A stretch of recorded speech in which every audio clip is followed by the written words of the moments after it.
2 empty chairs. That is what I stared at, while the rest of the auditorium erupted in cheers. To my left, a father was crying tears of joy, hugging his daughter so hard her graduation cap tilted sideways.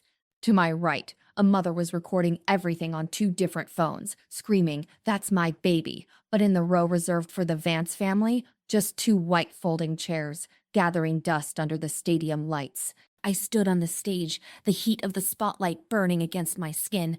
The dean held out my diploma, his smile tight and practiced. "Congratulations, Alara," he said, his voice booming over the speakers. "Summa cum laude, a remarkable achievement." I took the leather-bound folder. "Thank you." My voice didn't shake, my hands didn't tremble. I was the picture of composure. But inside, I was checking the time. 11:58 a.m. As I walked down the steps, my phone buzzed against my thigh. I didn't need to look to know who it was, but I pulled it out anyway. "Mom, so sorry, Ellie. Liam is having a crisis. He can't find his vintage cufflinks for the influencer gala tonight. We had to turn the car around. We'll celebrate later." Cufflinks. They missed my college graduation, the first in our family's history, because my 20-year-old brother couldn't accessorize. A year ago, that text would have broken me. I would have gone back to my dorm, cried into my pillow, and wondered why I wasn't enough, why my 4.0 grade meant less than Liam's half-baked TikTok career. But today, I didn't cry. I looked at the screen. Then, I looked at the large digital clock hanging above the exit. 12 p.m. The minute hand clicked over. My mother thought she was just skipping a boring ceremony. She had no idea that by missing this moment, by choosing Liam over me one last time, she had just triggered a dormant legal clause that had been waiting for exactly 4 years. I slipped the phone into my pocket and touched the cool leather of my diploma. "Enjoy the gala, Mum," I whispered to the empty air, "because it's the last party you're ever going to afford." To understand why I didn't scream, why I didn't throw my cap at the empty seats, you have to understand the house I grew up in. It wasn't a home. It was a shrine to Liam. We lived in a sprawling colonial-style estate just outside of Boston. It had 6 bedrooms, a heated pool, and a library that my father used strictly for drinking scotch and pretending to read the Wall Street Journal. My grandfather, Arthur, had built that house with his bare hands and a concrete business that boomed in the 80s. When Grandpa Arthur died 4 years ago, the dynamic in the house shifted overnight. My father, Richard, stopped working at the firm. "I'm managing the estate now," he'd say, which mostly meant playing golf and buying vintage cars. My mother, Sylvia, devoted her life to her new full-time job, managing Liam's brand. Liam was the golden child, the sun around which our entire family orbited. If Liam wanted to try photography, my parents bought him a $5,000 Leica. When he got bored 2 weeks later, the camera gathered dust on his shelf. If Liam wanted to be a DJ, the basement was soundproofed and filled with decks. And me? I was the self-sufficient one. That's what they called me. It was an excuse to ignore me. "Alara doesn't need help," Mom would say, waving her hand dismissively while I sat at the kitchen table filling out financial aid forms for college. "She's smart. She figures things out." So I did. I figured everything out. While Liam was crashing the new Audi my dad bought him, I was in my room, studying until my eyes burned, securing the scholarships that would pay for the tuition my parents refused to cover. "We have to save the liquid cash for Liam's seed funding," Dad had told me without a hint of irony. "Startups are expensive, Ellara. You understand." But the real fracture happened the day Grandpa Arthur's will was read. I remember sitting in the lawyer's mahogany office. My parents were practically vibrating with greed. Liam was scrolling on Instagram, bored. The lawyer, Mr. Henderson, adjusted his glasses and read the standard distribution. My father got the stocks. My mother got the jewelry. And the house, Mr. Henderson had said, looking over his spectacles, is placed into the Vance family trust. My dad had scoffed. "Trust, schmust. It's my house. I'm the only son." "Technically," Mr. Henderson corrected, "you are the trustee. The beneficiary remains conditional." My parents didn't listen to the rest. They heard trustee and thought owner. They popped champagne that night. They toasted to generational wealth and immediately started renovating the master suite. They assumed the condition was just legal jargon, some formality that would eventually default to Liam, the male heir, the prince. They never asked what the condition was, but I knew. 'Cause a month before he died, Grandpa Arthur had sat me down on the porch. He was frail, his breathing shallow, but his eyes were sharp as flint. "Elara," he had wheezed, gripping my hand with surprising strength. "Your father is a fool, and your mother is blinded by that boy. They will spend every dime I earned trying to make Liam famous." "I know, Grandpa," I had said quietly. "I'm leaving a back door," he whispered. "A test. They won't read the fine print because they are arrogant. But you read everything." He was right. I did read everything. For 4 years, I watched my parents drain the bank accounts to fund Liam's lifestyle. I watched them treat the house like their personal kingdom. I watched them ignore my birthdays, my awards, and finally, my graduation. They thought I was just the quiet, bookish daughter staying out of the way. They didn't realize I wasn't just studying for a degree. I was waiting out the clock. I sat in my beat-up Honda Civic, the one I bought with money from my junior year internship, and stared at the dashboard. The air conditioning was broken, blowing lukewarm air into my face, but I didn't roll down the windows. I needed the silence. My phone felt heavy in my hand, turned the car around. That was the lie Mom had told. Liam's crisis. I unlocked the screen and opened Instagram. I didn't follow Liam. I had blocked him for my own mental health months ago, but I had a burner account. User 1984. It was pathetic, I know, but sometimes you need to know where the enemy is. I typed in his handle, @LIAMV_official. His story circle was glowing a bright, angry red. I tapped it. The video filled my screen, shaky and loud. Bass-heavy house music thumped in the background. The location tag read, "The Sapphire Deck VIP Lounge." It wasn't a crisis, and they certainly hadn't turned the car around. "Yo, what is up, guys?" Liam's voice shouted over the music. He was holding a glass of amber liquid, wearing a white linen suit that probably cost more than my entire semester's tuition. "We are here at the pre-launch for the Vibe check. Big things coming, big moves only." He panned the camera. And there they were. My mother, Sylvia, was laughing, her head thrown back, holding a flute of champagne. She wasn't distressed. She wasn't frankly looking for lost cufflinks. She was relaxed, radiant. Beside her, my father was handing a black credit card to a server. I paused the video and zoomed in. The timestamp on the post was 11:45 a.m., 15 minutes before my name was called. While I was sitting in that stiff gown, sweating, waiting for the one moment that was supposed to define my academic career, they were 30 miles away, paying for overpriced mimosas and toasting to Liam's vibes. They hadn't tried to come. They hadn't forgotten the cufflinks. They had simply chosen. They chose the party over the podium. They chose the son who spent money over the daughter who earned it. A cold, hard knot formed in my stomach. It wasn't sadness. Sadness is soft. It weeps. This was calcification. It was the feeling of a door slamming shut and locking automatically. I closed Instagram. I opened my contacts. I scrolled past Mom and Dad. I tapped the name Arthur Henderson, Esquire. He picked up on the second ring. He was expecting the call. "Elara?" His voice was gravelly and warm, like old parchment. "I have it," I said. My voice sounded strange in the small car, flat, metallic. "The diploma?" he asked. "The diploma." "The timestamps, the proof of absence. I listed them off. They aren't here, Mr. Henderson. They're at a brunch." I heard the rustle of papers on the other end. "I am sorry, Elara. I know you hoped they might surprise you." "No," I said, and I meant it. I didn't hope. I just needed to be sure. "Very well," Mr. Henderson said. His tone shifted from grandfatherly to professional.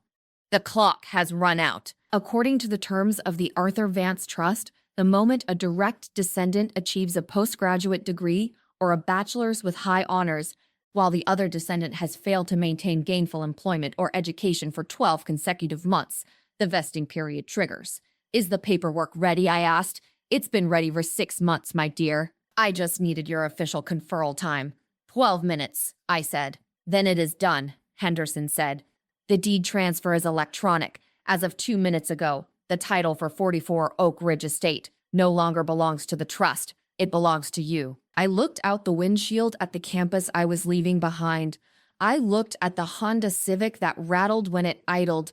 Then I thought about the mansion my parents were currently renovating with money they didn't really have. Thank you, Arthur, I whispered. What will you do now? He asked. I put the car in reverse. I'm going home. I think it's time I crashed the party. I pulled into the driveway of 44 Oak Ridge. The house loomed over me, a massive structure of brick and ivy. Normally, seeing it made my stomach tight. It was a place where I felt like a guest in a hotel I couldn't afford. But today, the bricks looked solid. The ivy looked possessive. My brick, by ivy. There were 3 contractor vans parked on the lawn. Not on the driveway, on the grass. My father had ordered a complete remodel of the West Wing to create a content creation suite for Liam. They were tearing out Grandpa Arthur's old wood-paneled study to put in a green screen and neon lighting. I walked inside. The house smelled of sawdust and expensive perfume. I didn't have to wait long. 10 minutes later, the front door burst open, and then he said my engagement metrics were top tier. Liam was shouting, stumbling into the foyer.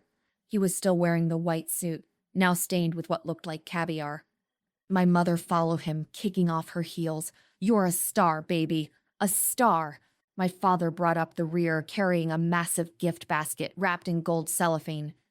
They stopped when they saw me. I was standing at the bottom of the grand staircase. I was still wearing my graduation gown, the black fabric pulled around my feet.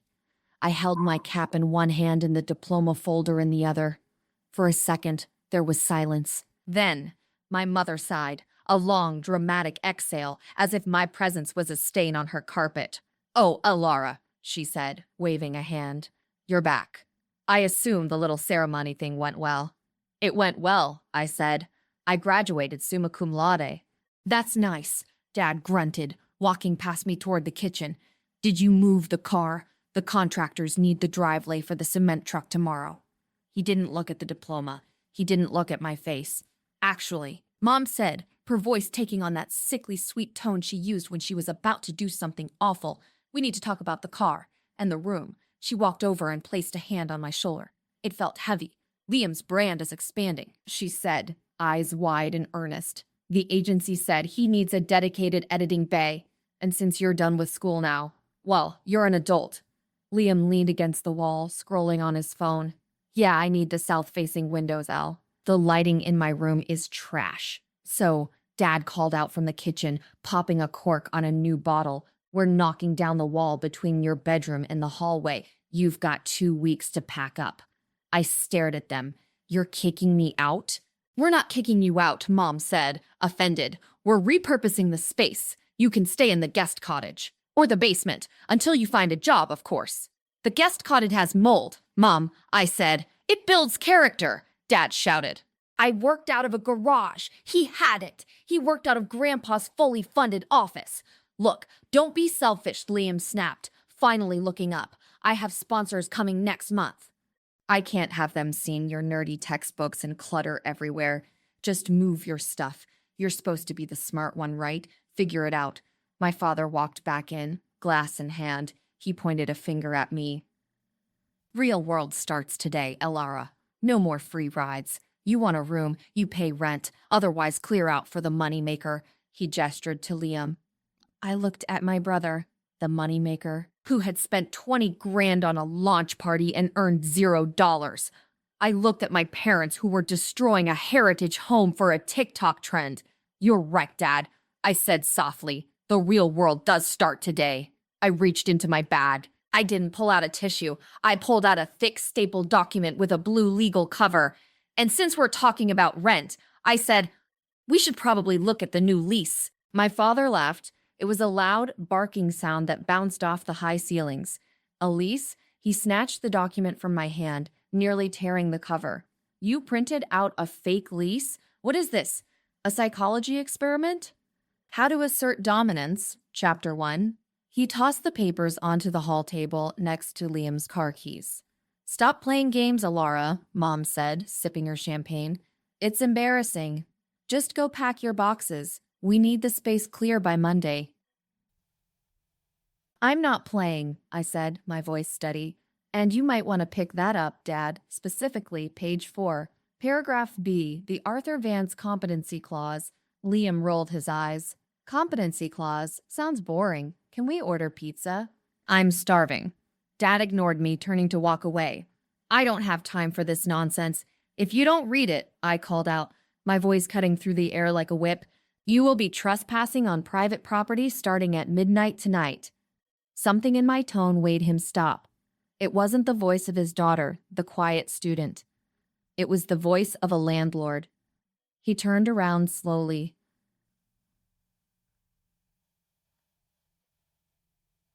He looked at me, then at the papers. With a huff of annoyance, he picked them up. I'm going to humor this, just so I can ground you for being disrespectful, he muttered. He flipped to page 4. I watched his eyes scan the text. Clause 4B.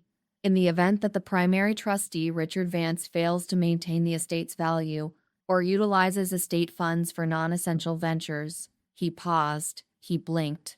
I'm in the event that one grandchild achieves a postgraduate degree or bachelor's with summa cum laude distinction, whilst the opposing grandchild fails to secure gainful employment or education for 12 months. His face went from red to a pale, sickly gray. The hand holding the champagne glass started to shake. What is this? He whispered. This is a draft. This isn't real. It is real, I said. Grandpa signed it 4 years ago. You signed it too, Dad. You just didn't read the rider because you were too busy celebrating your inheritance. Richard? Mom stepped forward, sensing the shift in the atmosphere. What is she talking about? The title, Dad stammered. It says the title transfers automatically upon proof of degree conferral. He looked up at me, his eyes wide with horror. You graduated today? At 12 p.m.? I confirmed. Mr. Henderson filed the digital deed transfer at 12:01. I got the confirmation email in the driveway. No, Mom shrieked. She snatched the paper from Dad. That old bat Henderson is lying. This is our house. Grandpa gave it to us. He gave it to the trust, I corrected, and he said erase. You just didn't know you were running it. I took a step toward them. They actually shrank back. You spent 4 years betting on the wrong horse. I said, looking at Liam. You drained the maintenance fund to buy cameras and cars for a boy who hasn't worked a day in his life. Grandpa knew you would, so he built a failsafe. But my studio, Liam said, his voice small and confused. Dad, you said the contractors are coming tomorrow. Send them home, Liam, I said coldly, unless you want to pay for them out of your own pocket. You can't do this, Dad roared, finding his voice again. He crumpled the paper in his fist. I am your father. I raised you. You housed me, I said. There's a difference. And now I'm housing you. I pointed to the crumpled ball of paper. That was just a courtesy copy. The real one is filed with the county. And it says, you have 30 days to sign the rental agreement or vacate the premises. Rental, Mom gasped, clutching her pearls. You want us to pay rent? Market value, I said. Welcome to the real world. The silence that followed was heavy, broken only by the sound of Liam chewing on a fingernail. Market value? Mom repeated, her voice trembling. Alara, be reasonable. We're your parents. You can't treat us like tenants. I'm treating you like adults, I said. Something you've never done for me. My father suddenly straightened his spine. The shock was wearing off, replaced by the arrogance that had defined his entire life. He stepped closer to me, trying to use his height to intimidate. It didn't work. I had spent 4 years staring down professors and corporate recruiters. A man in a rumpled suit didn't scare me. I'll sue, Dad spat. I'll contest the will. I'll drag this out in probate court for years. You won't see a dime of rent, and you'll spend every penny you have on lawyers. Go ahead, I said, not blinking. Call your lawyer. Oh, wait, you can't. Because you fired the family retainer last month to pay for Liam's brand strategy consultant, didn't you? Dad's jaw tightened. And besides, I continued, taking a step forward, invading his personal space. You don't have the money to sue anyone. Do you think I don't know? Know what? Mom asked, her eyes darting between us. About the notice from the bank, I said softly. The color drained from my father's face so fast he looked like a ghost. What notice? Mom asked, her voice shrill. Richard? I held up the folder again. Mr. Henderson didn't just transfer the deed, Mom. He audited the accounts. Dad took out a second mortgage on this house 2 years ago to fund the lifestyle. To keep up appearances, Mom gasped. Richard, you said that money came from your investments. There were no investments, I snapped. He spent it all on cars, on trips, on him. I pointed at Liam, and guess what? You stopped paying the mortgage 6 months ago. Liam stopped chewing his nail. Wait, are we poor? You're broke, I corrected. The bank initiated foreclosure proceedings last Tuesday. Mr. Henderson received the notice because the trust was the guarantor. I looked my father dead in the eye. If I hadn't graduated today, if that title hadn't transferred to me at 12 p.m., the bank would have seized this house next week. You would have been on the street. The room went deadly silent. The air conditioner hummed. I didn't just inherit the house, I said, my voice dropping to a whisper. I saved it. The trust paid off the arrears automatically upon the transfer. I own the house. I own the debt. I own you. My father slumped against the wall. He looked old, defeated. The bluster was gone. He knew I had seen the numbers. He knew there was no hiding the shame. So here is the deal, I said, slapping the rental agreement against his chest. He caught it instinctively. Rent is $5,000 a month. That is a family discount. Market rate is 8. You have strict rules. No parties, no renovations. No content creation that damages the walls. I turned to Liam.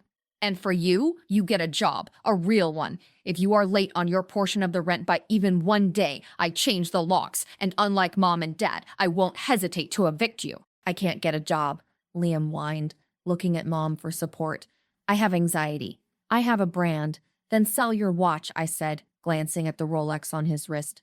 That should cover the first 2 months.